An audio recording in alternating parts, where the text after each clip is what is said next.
Χαίρετε κυρίες και κύριοι, καλώς ήρθατε στο Viewpoint σε συνεργασία με το Ελληνικό Ινστιτούτο Στρατηγικών Μελετών. Σήμερα έχουμε την τιμή να φιλοξενούμε στο στούντιό μας τον Διευθυντή της Ιστορικής Εφημερίδας Εστία, δημοσιογράφο κύριο Μανώλη Κοτάκη. Γεια σας κύριε Αργύρη, καλώς σας βρήκα. Καλώς μας ήρθατε. Καλή επιτυχία στο Eris TV. Ευχαριστούμε πάρα πολύ. Ας ξεκινήσουμε φυσικά από τα εθνικά μας θέματα και από το θέμα με το οποίο σε πολύ μεγάλο βαθμό και σε πολύ βάθος ασχολήθηκε η Εστία και εσείς προσωπικά, με το θέμα της Κάσου. Ναι. Και ιδιαίτερα με το, όχι μόνο με το περιστατικό αυτό καθεαυτό και το πώς έγιναν τα γεγονότα, αλλά και το τι προεκτάσεις έχει αυτό που έγινε τόσο στη διασύνδεση Ελλάδος-Κύπρου, όσο και στη θέση της Ελλάδος στην Νοτιοανατολική Μεσόγειο και διεθνώς. Πιστεύετε ότι, μάλλον, τι πιστεύετε ότι είναι αυτό που πρέπει να μας μείνει από όλη την ιστορία της Κάσου ή να αλλάξουμε με αφορμή αυτό το περιστατικό? Κοιτάξτε, η Κάσος είναι ένας σταθμός σε μια μακρά πορεία η οποία ξεκίνησε από το καλοκαίρι του 20 με το Ρους Ρέιτς, όταν για πρώτη φορά οι υπουργοί της κυβερνήσεως σε μια πρακτική διολίσθησης στα θέματα της εξωτερικής πολιτικής διακήρυξαν ότι το να επεκτείνει η Ελλάδα τα χωρικά της ύδατα στα 12 ναυτικά μίλια είναι εθνικισμός. Και αν θυμηθούμε τι έγινε σε εκείνη την κρίση, θα αντιληφθούμε ότι από τότε άρχισε η πορεία της διολίσθησης, καθώς είχε φτάσει στα 6,5 μίλια έξω από το Καστελόριζο το Ρους Ρέιτς και εμείς δεν τον ενοχλήσαμε ποτέ, ενώ θεωρητικά έχουμε 12 μίλια δικαίωμα επέκτασης των χωρικών μας υδάτων στα 12 μίλια. Αυτός ήταν ο πρώτος σταθμός. Ο δεύτερος σταθμός ήταν τα Λέβδηθα, τα οποία αδειάσαμε και από πρόβατα και από βοσκούς, άρα τους αφαιρέσαμε οικονομική δραστηριότητα. Το αδειάσαμε είναι καταχρηστικός πληθυντικός της ευγενίας, όπως αντιλαμβάνεστε. Είναι μια απόφαση της κυβέρνησης. Δεν το κάνετε ούτε εσείς ούτε εγώ αυτό. Αλλά επειδή είναι ένα σημείο πολύ στρατηγικό για τη διαμόρφωση των αποκλειστικών οικονομικών ζωνών, η κυβέρνηση το ακροτηρίασε, χωρίς να εξηγήσει, από οικονομική δραστηριότητα. Έγινε ό,τι έγινε και στα ήμια. Το τρίτο σημείο είναι η Κάσος, στην οποία θα είμαι αναλυτικότερος. Και το τέταρτο είναι αυτό το οποίο βρίσκεται σε εξέλιξη αυτή τη στιγμή στο Κοινοβούλιο, που επιχειρείται με νόμο του ελληνικού κράτους να αφαιρεθεί από τις βραχονησίδες στα κατοίκητα νησιά μέχρι 300 στρέμματα και στα νησιά που είναι 10 ναυτικά μίλια από τα θαλάσσια σύνορα κάθε οικονομική δραστηριότητα, άρα δικαίωμα υφαλοκρηπίδας, αποκλειστικής οικονομικής ζώνης κτλ.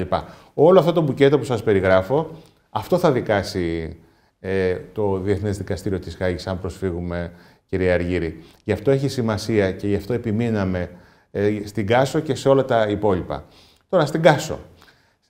Αρκεί να σας πω τι ψήφισε προχτές το Ελληνικό Κοινοβούλιο για να καταλάβετε ποια ήταν η σημασία της Κάσου. Το Ελληνικό Κοινοβούλιο κύρωσε στην πραγματικότητα με μια τροπολογία όμως, όχι με τη μορφή των διεθνών συμφωνιών, την συμφωνία που υπέγραψε ο ΑΔΜΙΕ με τη Ρυθμιστική Αρχή της Κύπρου. Δεν είχε κανένα λόγο το Κοινοβούλιο το Εθνικό να κυρώσει μια συμφωνία μεταξύ δύο εταιριών για την πώντηση ενός καλωδίου, ούτε το Κυπριακό Κοινοβούλιο. Πήραν την απόφαση αυτή ο Πρωθυπουργός και ο Πρόεδρος της Κυπριακής Δημοκρατίας, ο κ. Χριστοδουλίδης, για να μετακυλήσουν το βάρος της προσωπικής τους ευθύνης στα κοινοβούλια τους και αν συμβεί κάτι, όπως συνέβη στην Κάσο, φταίμε όλοι μαζί. Τι νομοθέτησε λοιπόν το Ελληνικό Κοινοβούλιο? Νομοθέτησε ότι θα πληρώσουμε αποζημίωση 50-50 παρέα με τους αδελφούς μας Κυπρίους, στους Γάλλους, σε περίπτωση ματαίωσης του έργου από εξωτερικό παράγοντα. Τι σημαίνει αυτό? Στην Κάσο, από όπου απομακρύνθηκε το Ιταλικό ερευνητικό, επιχειρούσε να κάνει έρευνα μέσα σε προσδιορισμένη αποκλειστική οικονομική ζώνη από τη Συμφωνία Ελλάδος-Αιγύπτου. Ήταν δική μας περιοχή. Τι νομοθετεί το Κοινοβούλιο άραγε? Είναι ρητορικό το ερώτημα. Αποζημίωση για τη ματαίωση έργου που γίνεται μέσα στο δικό σου οικόπεδο? Αυτό νομοθέτησαν. Γιατί θεωρείτε ότι παρίσταται η αναγκαιότητα να γίνει κάτι τέτοιο? Διότι προηγήθηκαν τα γεγονότα της Κάσου. Είναι πολύ σωστή η ερώτησή σας. Διότι στην Κάσο, όταν πήγε το Ιταλικό ερευνητικό μέσα στη δική μας αποκλειστική οικονομική ζώνη, βάσει διεθνούς συμφωνίας, εμφανίστηκαν 5 τουρκικές φρεγάτες και κορβέτες και το εμπόδισαν. Αφού προηγουμένως υποχρεώθηκε να ζητήσει άδεια από το σταθμό της Ατάλειας. Ακούω πολλές φορές τον Υπουργό των Εξωτερικών, γιατί δύο πράγματα έγιναν στην Κάσο, να τα καταλάβει ο κόσμος. Ακούω τον Υπουργό των Εξωτερικών να λέει ότι η Ελλάδα δεν ζήτησε άδεια από την Τουρκία για να γίνουν οι έρευνες στην Κάσο και το Ιταλικό ερευνητικό που επιχειρούσε για λογαριασμό της ελληνικής δημοκρατίας ολοκλήρωσε το έργο του. Δεν λέει την αλήθεια. Διότι η Ελλάδα ως Υπουργείο Εξωτερικών βεβαίως μπορεί και να μην ζήτησε απευθείας άδεια από τις τουρκικές αρχές Το Ιταλικό ερευνητικό όμως που επιχειρούσε για λογαριασμό της ελληνικής δημοκρατίας, δεν επιχειρούσε για λογαριασμό της Ιταλίας, ζήτησε άδεια 2 φορές από τις αρχές της Ατάλειας. Και είπε ο Υπουργός επίσης ότι ολοκλήρωσε τις έρευνές του.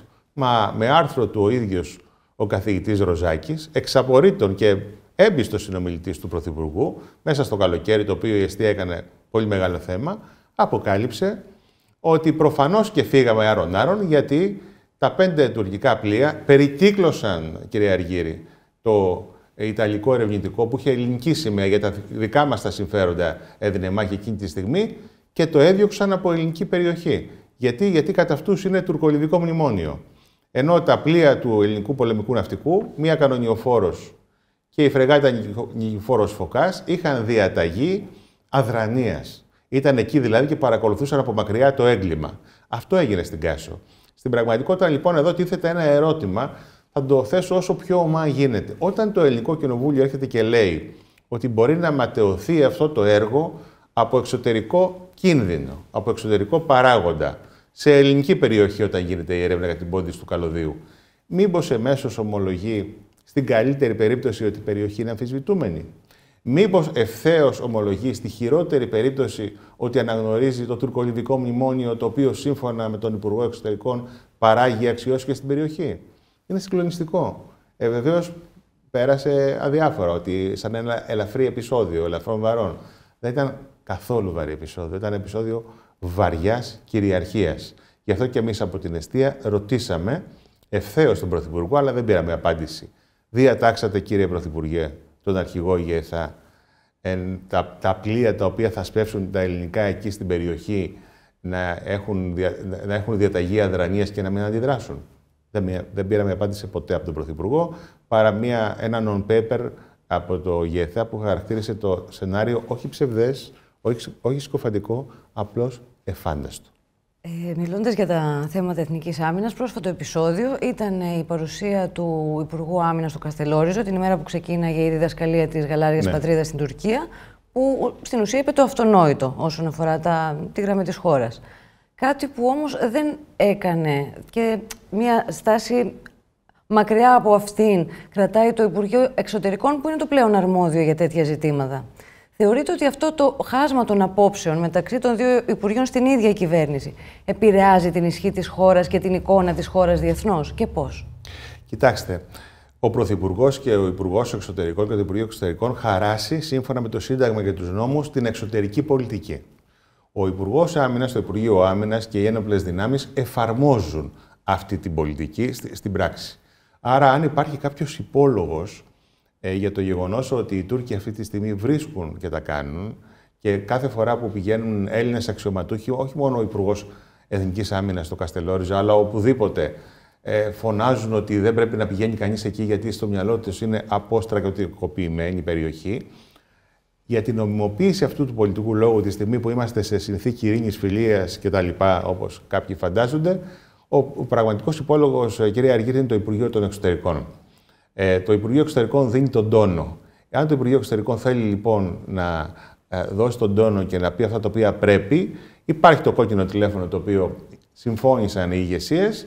Μπορεί κάποιος να το σηκώσει και να πει ότι τι είναι αυτά που μας λέτε. Είναι δυνατόν να σας ρωτάμε για το αν θα πάει ο Υπουργός Εθνικής Άμυνας σήμερα, χτες ο αρχηγός ΓΕΘΑ και προχτές κάποιος άλλος αξιωματούχος, υφυπουργός, σε νησιά τα οποία εσείς τα θεωρείτε αποστρατιωτικοποιημένα? Είναι δυνατόν να μας λέτε ότι επειδή υπάρχει φρουρά πάνω στα μικρονήσια και στις βραχονησίδες που έχει τοποθετηθεί από υπουργεία του κυρίου Καμένου, ότι στο δικό σας το μυαλό αυτό είναι παραβίαση συνθηκών και δεν μπορούμε εμείς να ασκούμε κυριαρχία?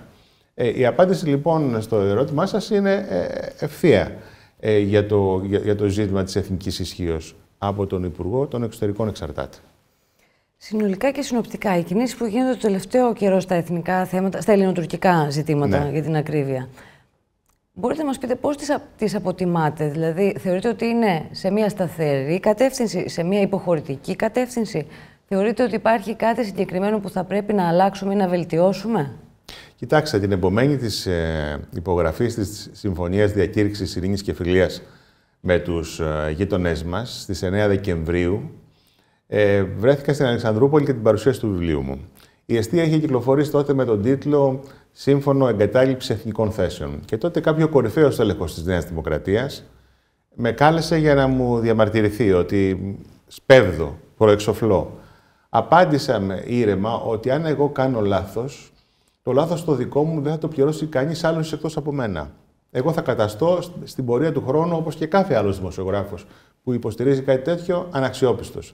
Εάν κάνει όμως λάθος η κυβέρνηση, αυτό το λάθος θα το πληρώσουν οι επόμενες γενιές του ελληνισμού σε βάθος χρόνου. Και αυτό δεν νομίζω ότι είναι κάτι το οποίο θα το επιθυμούσε ο καθένας.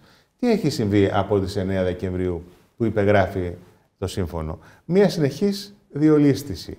Οι Τούρκοι απαιτούν στις διαπραγματεύσεις, έστω και αυτό δεν λέγεται, ότι η Ελλάδα θα περιοριστεί σε χωρικά ύδατα 6 ναυτικών μιλίων στο Αιγαίο.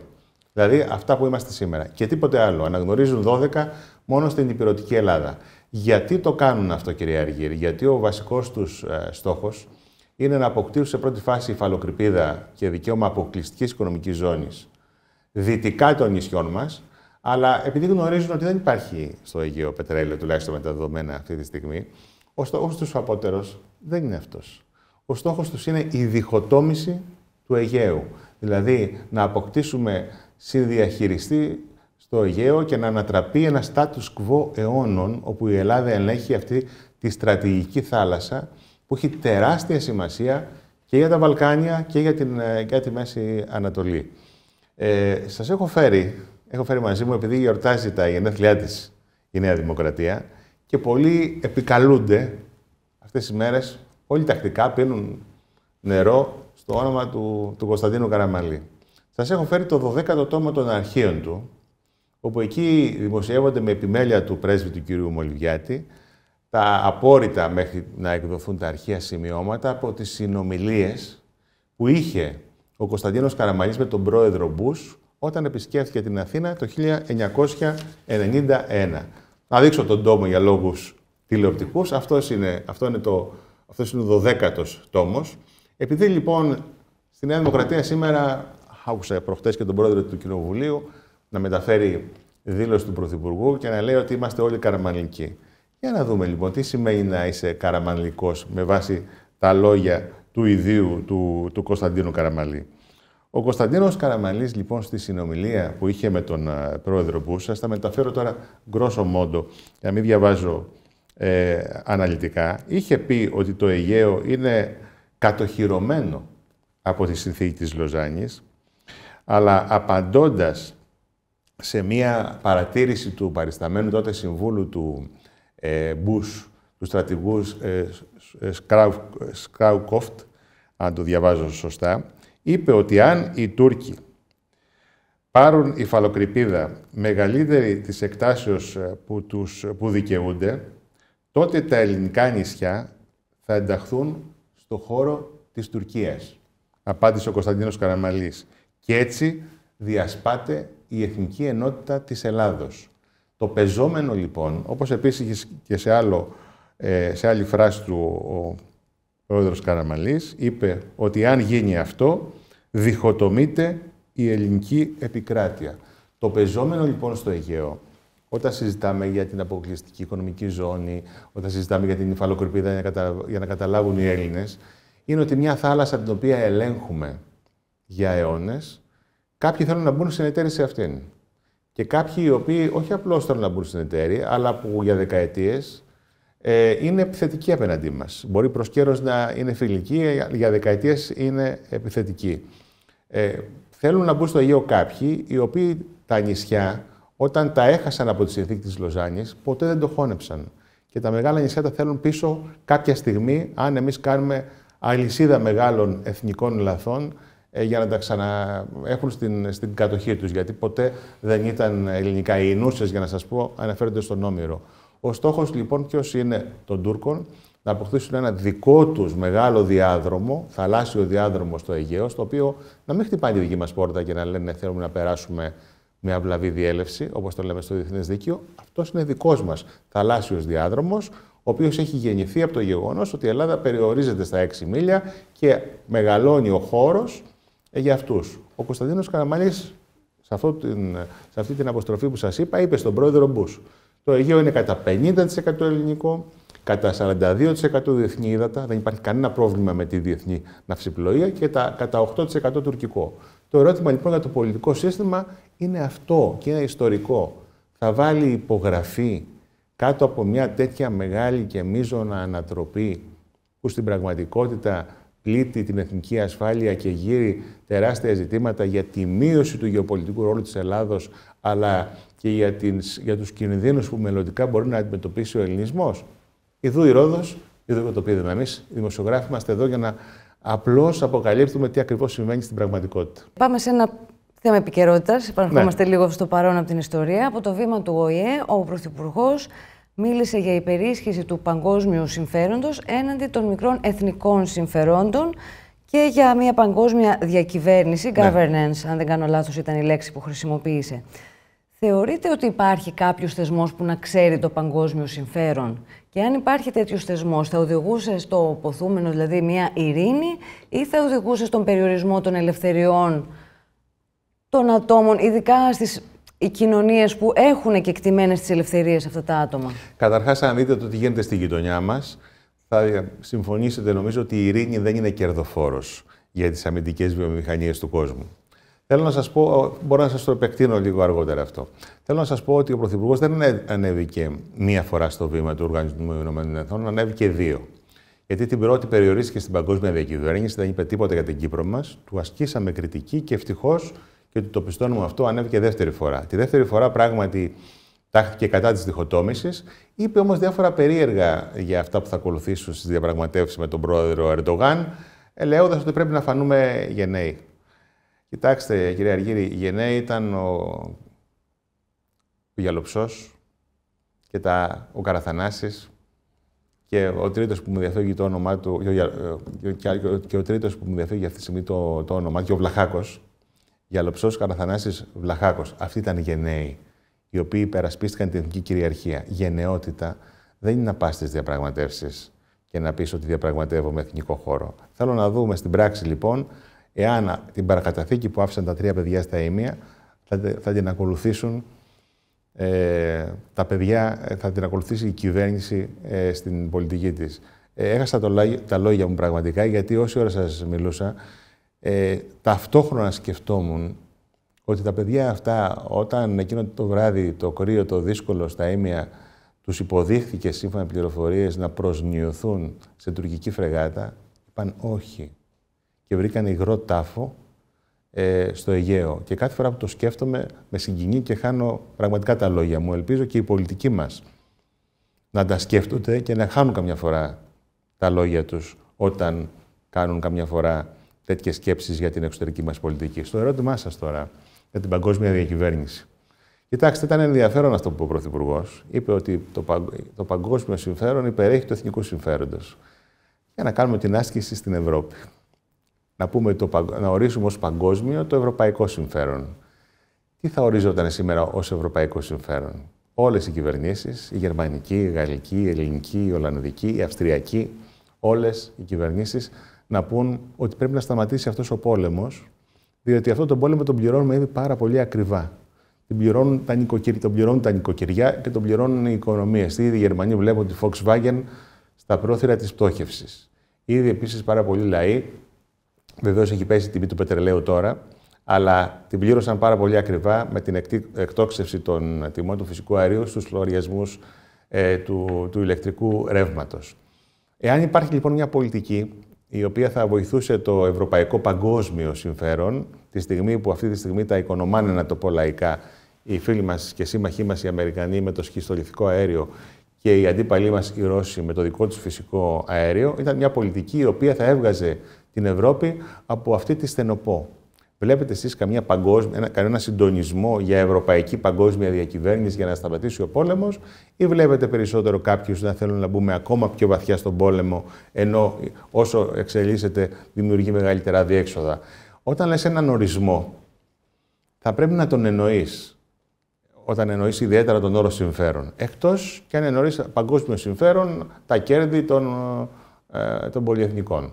Στα φάρμακα, για παράδειγμα. Είδατε ότι όσο καιρό διαμαρτύρονταν οι Έλληνες για τις παρενέργειες στα εμβόλια, ήταν ψεκασμένοι.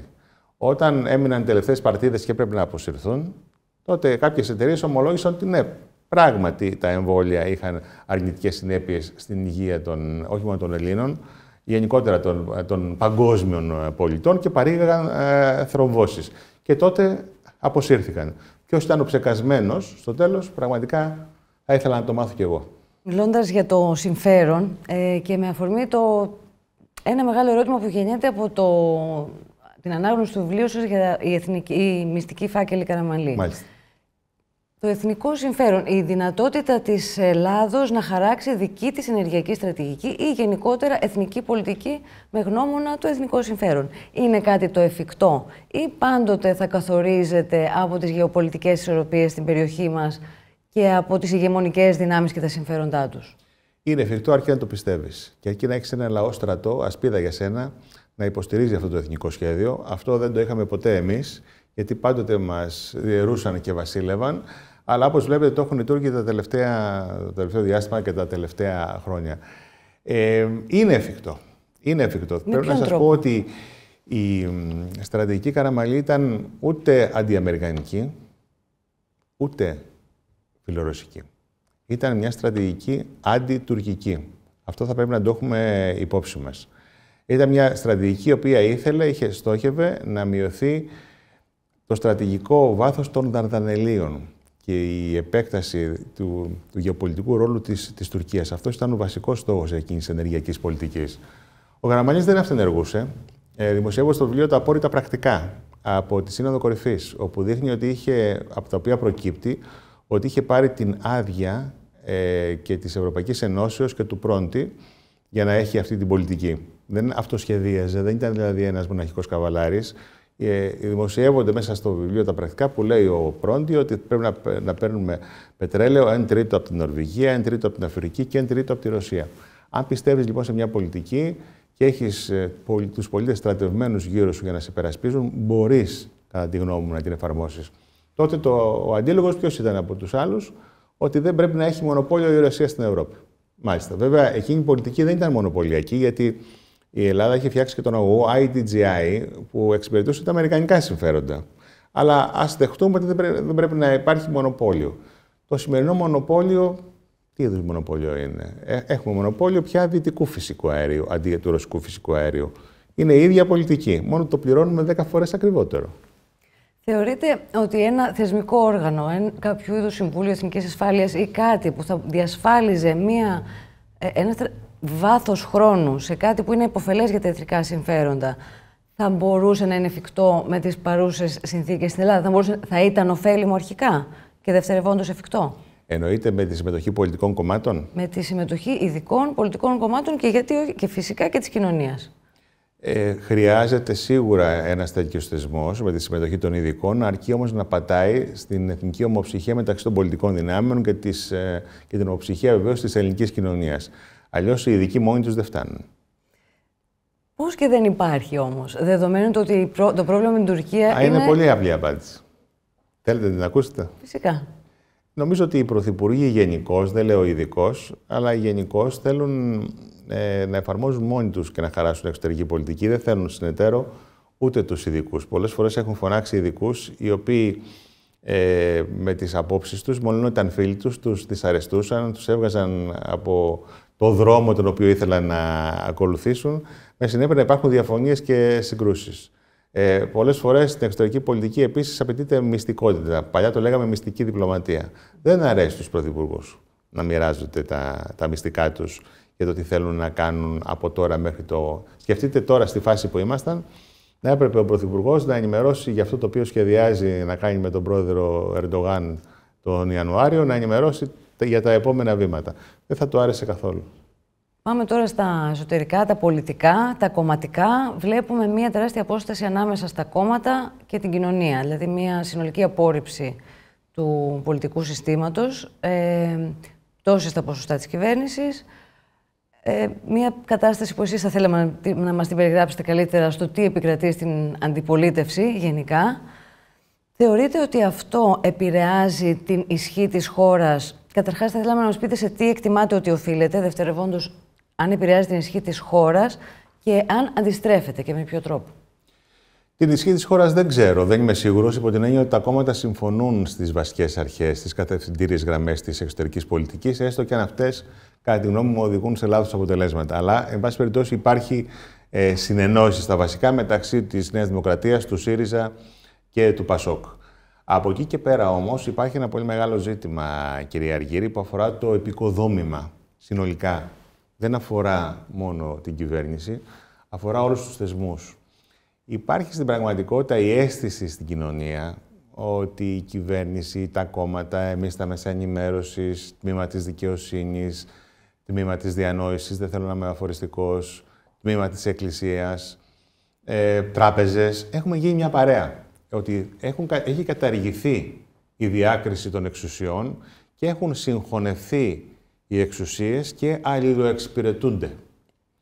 Αυτό ανεξαρτήτως του αν είναι ολόσωστο, γιατί προφανώς υπάρχουν αδάμαντες και ισχυρά τμήματα αντίστασης μέσα στη δικαιοσύνη, μέσα στην εκκλησία, από δύο θεσμούς, οι οποίοι είναι το αγκονάρι για τον Έλληνα. Εκεί πάντοτε πίστευε ότι μπορεί να ακουμπήσει.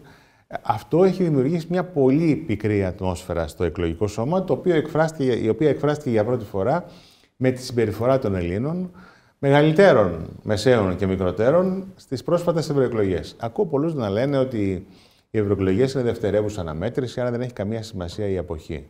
Και στο παρελθόν ήταν οι ευρωεκλογές δευτερεύουσα αναμέτρηση. Αλλά ποτέ δεν συνέβη αυτό που έγινε τον περασμένο Ιούνιο.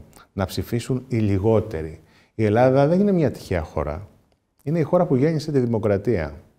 Και η δημοκρατία, όπως λέει ο Κωνσταντίνος Καραμαλής σε αυτόν τον τόμο που σας έχω φέρει, η δημοκρατία είναι η πιο επαναστατική ιδέα του κόσμου. Το να ψηφίζουν λοιπόν οι λιγότεροι δεν είναι, όπως αντιλαμβάνεστε, το ιδεώδες. Κάτι σημαίνει, κάτι μας λένε. Όπως κάτι μας λένε και αυτοί οι οποίοι ψήφισαν με τη συμπεριφορά τους. Στην πραγματικότητα μας λένε ότι έχουν πολύ μεγάλη απόσταση από όλους μας. Δεν βρίσκουν τον εαυτό τους στις λέξεις μας, στα σχέδια μας, ενώ της κυβέρνησης και των υπολείπων, και αντιλαμβάνονται ότι είναι μόνοι τους.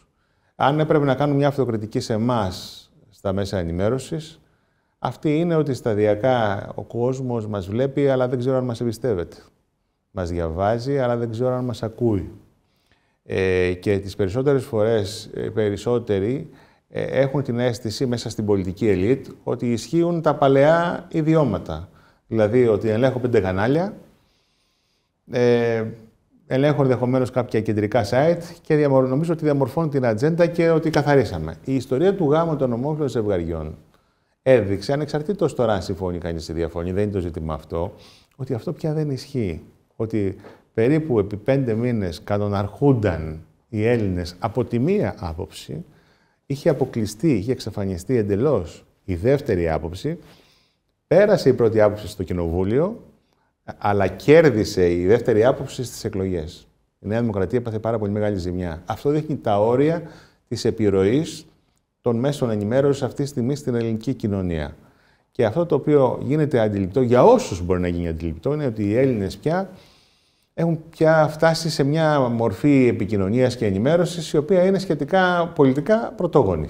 Από στόμα σε στόμα.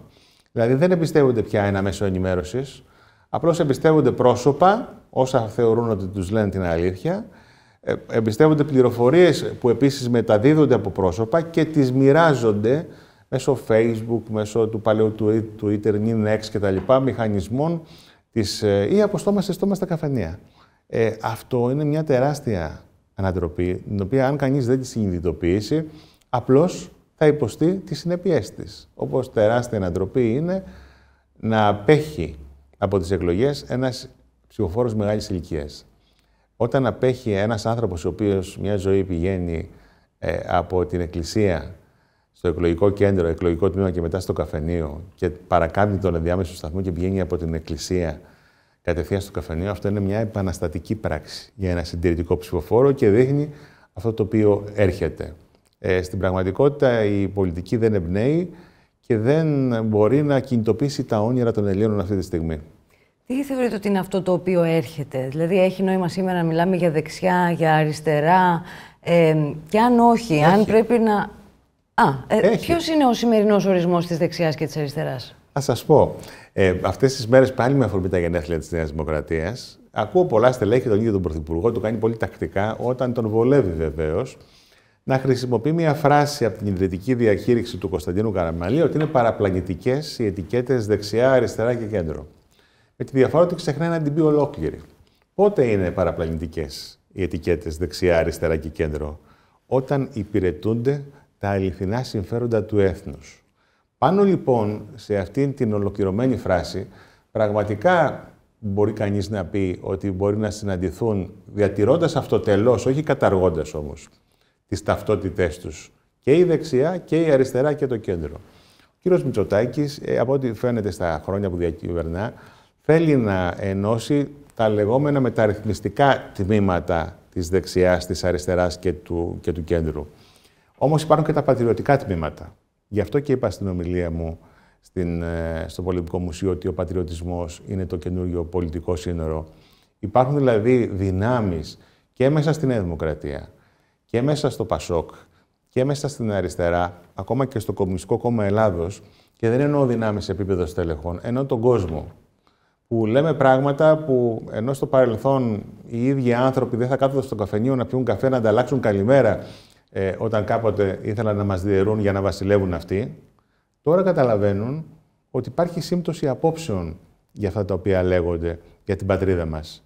Και ενώνονται αυτές οι δυνάμεις στη βάση. Άρα, αυτό το οποίο θέλει να κάνει ο Πρωθυπουργός, δηλαδή να ανατρέψει τις διαχωριστικές γραμμές σε μια λογική όμως πρακτικών αποτελεσμάτων από ιδεολογικοποιημένα, εγώ σας λέω ότι υπάρχει και το ανάποδο. Μπορούν να ενωθούν οι πατριωτικές δυνάμεις σε όλους τους χώρους ιδεολογικοποιημένα, κρατώντας ο καθένας το κομμάτι της ταυτότητάς του, που μπορεί ενδεχομένως ένα τμήμα του να ενοχλεί τον άλλον. Αυτό δεν σημαίνει πρακτικά ότι θα δημιουργηθεί κάποιο κόμμα, γιατί μπορεί κάποιος να συναγάγει το συμπέρασμα ότι περιγράφω ένα κόμμα. Όχι. Θα σας πω ένα παράδειγμα. Η εστία. Η εστία στο παρελθόν είχε μια πολύ σκληρή ιδεολογική μάχη με το ΠΑΣΟΚ, στα χρόνια που το ΠΑΣΟΚ κυβερνούσε. Προχτές ένας βουλευτής του ΠΑΣΟΚ από τη Λέσβο, ο κύριος Παρασκευαΐδης, έκανε μια ερώτηση για αυτό το πολύ αμφίβολο και σκοτεινό νομοσχέδιο που προωθεί το Υπουργείο Ενέργειας στη Βουλή, με βάση το οποίο καλείται μάλλον το Κοινοβούλιο να αλλάξει τον ορισμό της βραχονησίδας με βάση το διεθνές δίκαιο, το άρθρο 21 της Συνθήκης για το Δίκαιο της Θάλασσας, και να πει το Ελληνικό Κοινοβούλιο ότι η βραχονησίδα δεν έχει εξορισμού οικονομικών ενδιαφέρον. Αυτό, κυρία Αργύρη, θα το πει μόνο η Χάγη όταν το εξετάσει με βάση τον κανόνα του διεθνούς δικαίου. Δεν θα το πει το Ελληνικό Κοινοβούλιο. Ο κύριος Παρασκευαΐδης λοιπόν έκανε μια ερώτηση πάνω σε αυτό. Είπε, μα είναι δυνατόν να ερχόμαστε σαν βουλευτές, να καλούμαστε, να αλλάξουμε τον ορισμό της βραχονησίδας, και μάλιστα με ένα ειδικό χωροταξικό σχέδιο, λέω εγώ, το οποίο έχουν στην τάξη, δεν φταίνε σε τίποτα οι άνθρωποι, αρχιτέκτονες, ένα μελετητικό γραφείο, και να λέει ποιος είναι ο ορισμός της βραχονησίδας. Αυτή η ερώτηση του κυρίου Παρασκευαΐδη είχε θέση στην πρώτη σελίδα της εστίας. Με τα παλιά δεδομένα, προφανώς και μπορεί και να μην είχε όταν ήμασταν χωρισμένοι στα πράσινα και στα μπλε καφενεία. Όταν μας ενώνει όμως η αγωνία για την Ελλάδα που θα παραδώσουμε, όλοι έχουμε ευθύνη, μικρότεροι, μεγαλύτεροι, στους επόμενους. Ναι, έχουμε υποχρέωση, όσοι βλέπουμε τα πράγματα από την ίδια οπτική γωνία, οι διαφορετικές συνιστώσεις, να χρησιμοποιήσω μια έννοια του ΣΥΡΙΖΑ, να συναντηθούν, κυρία Αργύρη, στην ίδια κοιτή. Τώρα που είπατε για την εστία, ένα πράγμα που παρατηρεί με την πρώτη ματιά οποιοδήποτε, βλέποντας οποιαδήποτε σελίδα της εστίας, είναι η χρήση του πολυτονικού συστήματος, ναι, και η απλοποιημένη καθαρεύουσα. Ναι. Αυτό γιατί? Γιατί είναι η ιστορία της εφημερίδας, γιατί η εφημερίδα πιστεύει στο πολυτονικό, γιατί η γλώσσα με το πολυτονικό ήταν πλούσια, ακουστική, ηχητική, και γιατί οι ιδρυτές της θεωρούσαν και σε μεγάλο βαθμό σωστά ότι το μονοτονικό την αποστέωσε, της αφαίρεσε τη δυναμική την οποία είχε. Και εμείς, όσοι κληρονόμοι, εφαρμόζουμε την παράδοση. Αυτό έχει θέση στο σήμερα, δηλαδή, εκτός από τη μορφή, μπορεί επί της ουσίας η παράδοση, αυτά που θεωρούμε πολύτιμα από το παρελθόν μας, να ζήσουν, να αναβιώσουν και να μας εξυπηρετήσουν? Είναι πολύ εύστοχη η ερώτησή σας.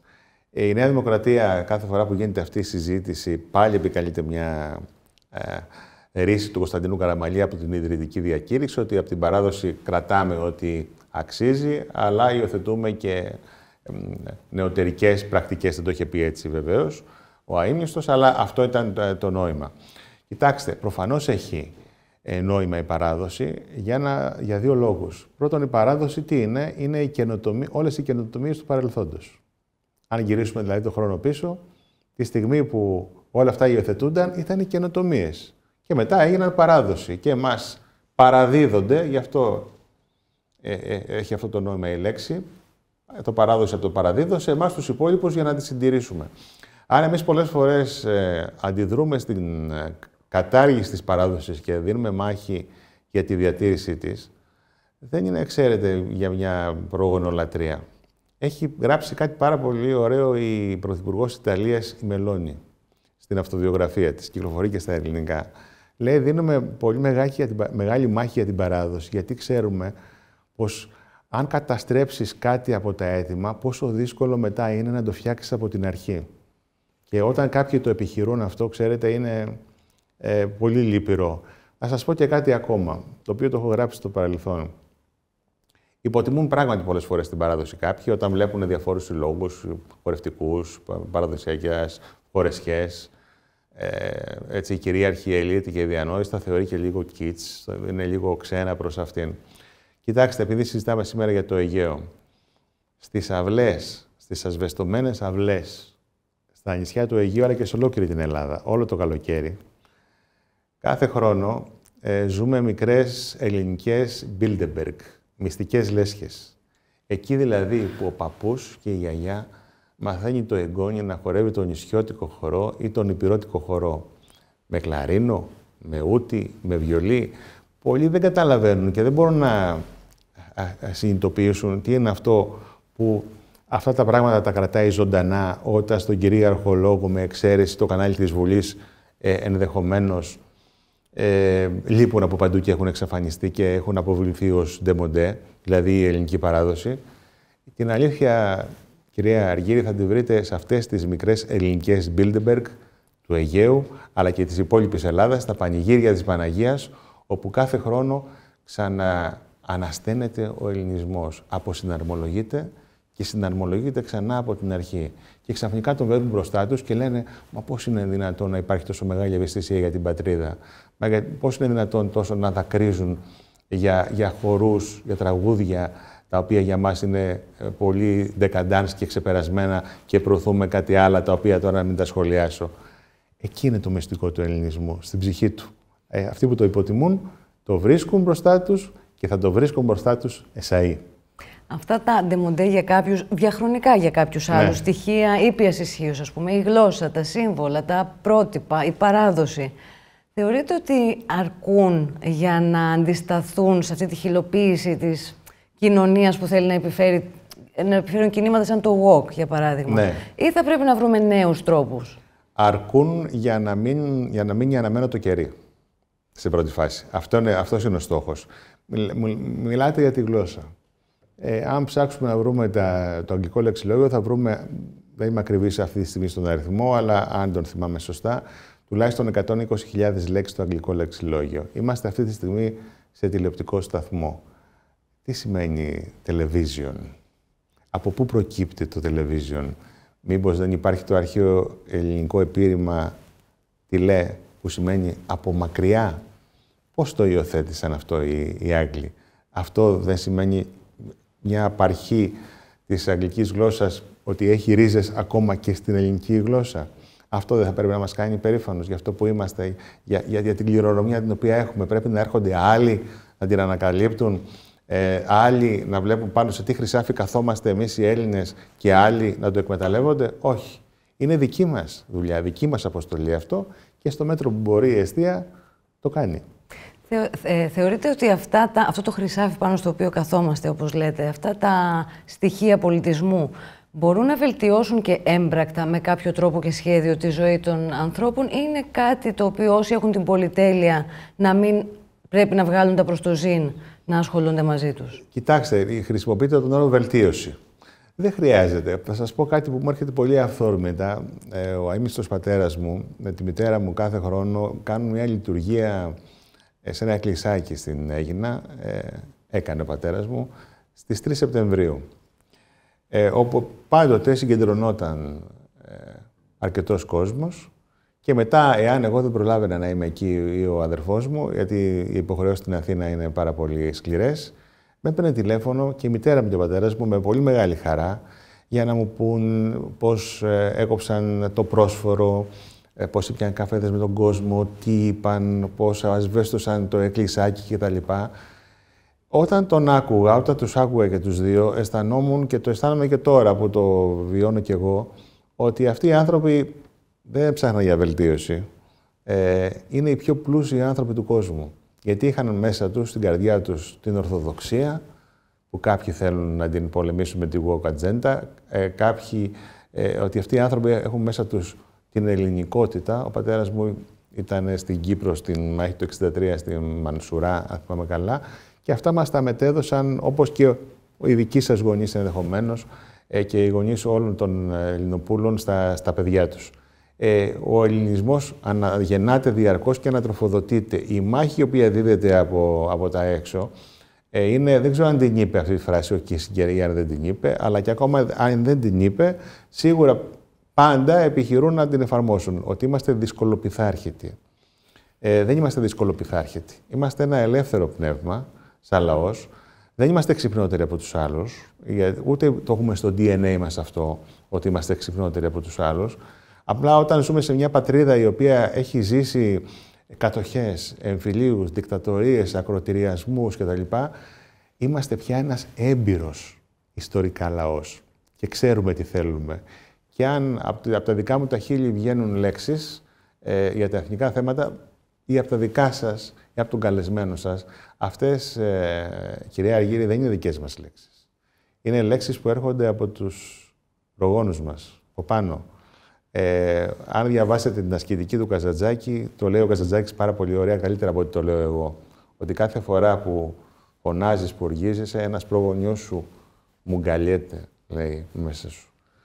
Και γι' αυτό ο στόχος τώρα, επειδή είναι άνηση η μάχη στα μέσα ενημέρωσης, για να απαντήσω στο ερώτημά σας το προηγούμενο, ο στόχος είναι να μείνει αναμένο το κερί. Γιατί κάποιοι επιδιώκουν μέσα στη γενική σιωπή να σβήσει αυτό το κερί. Αν το κερί αυτό το κρατήσουμε αναμένο, σας βεβαιώ ότι η επόμενη γενιά θα το ξαναφουντώσει το κερί και θα το κάνει λαμπάδα. Αν σβήσει το κερί όμως, τότε δεν είναι καλά τα πράγματα για τον ελληνισμό τα επόμενα χρόνια. Ανήκω στους αισιόδοξους που πιστεύουν ότι μετά από μάχες θα το κρατήσουμε αναμένο το κερί. Αυτή είναι μια φράση σήμα κατά τεθέν. Μας ενώνει η αγωνία να κρατήσουμε το κερί του ελληνισμού αναμένου. Αυτός είναι ο αγώνας. Το είχατε πει. Αυτό που είχα σημειώσει στο Πολεμικό Μουσείο στην παρουσίαση του βιβλίου. Το είπα πρώτη φορά στο Χαλάνδρη τον Μάιο του 2023, σε μια εκδήλωση για το Βυζάντιο, γιατί εκεί διεξήλθα το πώς το Βυζάντιο ήταν σε μια παρακμή την οποία δεν την καταλάβαινε, δεν την αισθανόταν, πίστευε, όπως και τώρα, είμαστε σε μια τέτοια παρακμή, δεν ξέρω πόσα χρόνια, ελπίζω καθόλου από την πτώση, αλλά πάντως η κατάστασή μας μοιάζει πάρα πολύ σε ένα κομμάτι της κοινωνίας, με την πίεση που ασκείται από τους αναμορφωτές της κοινής γνώμης, με την κατάσταση που επικρατούσε στο Βυζάντιο τότε. Δηλαδή, ανέμελοι πιστεύουμε ότι πάμε καλά, πιστεύουμε ότι περίπου είμαστε η Ιταλία, αλλά δεν μοιάζουμε καθόλου σε τίποτα με την Ιταλία και έχω την εντύπωση ότι σε άλλα πρότυπα του τρίτου κόσμου, σε μερικές πτυχές της ζωής μας μοιάζουμε, απλώς επειδή είμαστε πάρα πολύ περήφανοι και ως λαός και οι οικογένειες, αυτά τα κρύβουμε, τα κρατάμε μέσα στα σπίτια. Αυτή είναι η διαφορά μας με τις άλλες κοινωνίες, αλλά δεν αλλάζει η εικόνα. Αυτό να μείνει το κερί αναμένο, θεωρείτε ότι έχει κίνητρο, πέρα από το ένστικτο της αυτοσυντήρησης, ας πούμε, του έθνους που μπορεί να φέρει ένα κομμάτι της κοινωνίας, έχει κίνητρο ο καθένας να το κάνει? Έχει άλλη ιστορία να παράξει ο ελληνισμός? Κοιτάξτε, προφανώς έχει κίνητρο. Συζητούσαμε πριν για το Αιγαίο. Εάν αφήσεις τον αντίπαλο να μπει στην αυλή σου, αύριο θα κάτσεις στη βεράντα σου. Μεθαύριο θα μπει στο χώρο σου και μεθαύριο θα μπει και στην κρεβατοκάμαρά σου. Προφανώς και έχουμε κίνητρο. Θα θέλατε να ολοκληρώσουμε αυτή τη συζήτηση με ένα αισιόδοξο μήνυμα. Τι βλέπετε και πώς θα πάει καλά? Τι να σας πω, καταφέρατε και με έναν τρόπο που δεν μπορώ όση ώρα συζητάμε να το ελέγξω κι εγώ και με συγκινήσατε. Νομίζω ότι ο τρόπος για να πάει καλά η πατρίδα είναι να πιστέψει στον εαυτό της και να πιστέψουμε ότι να πάψουμε να φοβόμαστε. Αν υπάρχει μια μαγική λέξη που αφορά την πατρίδα μας, αυτή η λέξη είναι το θάρρος. Γιατί πολλές φορές εκνευρίζομαι με την καλώς εννοούμενη λέξη, όταν έρχονται κάποιοι και μου λένε «Μα με αυτά που γράφεις ή με αυτά που δημοσιεύεις στα βιβλία σου, δεν φοβάσαι?» Αυτό είναι μαχαιριά. Γιατί είναι μαχαιριά όχι προς εμένα, αλλά για το πώς σκέφτεται ένα κομμάτι του κόσμου. Ότι δηλαδή πρέπει να φοβάσαι. Πιστεύω ότι πρέπει να μην φοβόμαστε. Ότι είμαστε ελεύθεροι, ζούμε στην πατρίδα μας. Σίγουρα κάποιοι θέλουν να έχουν έλεγχο στα πολιτικά της πράγματα, αλλά εμείς είμαστε εδώ με τη φωνή μας για να βάζουμε τα πράγματα στη θέση μας. Και η μαγική λέξη, κυρία Αργύρη, και διακρίνεστε κι εσείς αυτό και το Iris TV, με την προσφορά την οποία έχει το τελευταίο διάστημα, είναι αυτή. Θάρρος. Ευχαριστούμε πάρα πολύ για τα καλά σας λόγια και για την παρουσία σας εδώ. Εγώ ευχαριστώ.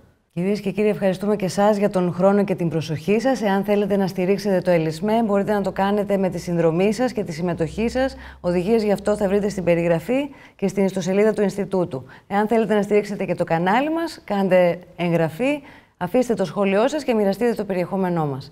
Ευχαριστούμε και πάλι, να είστε καλά.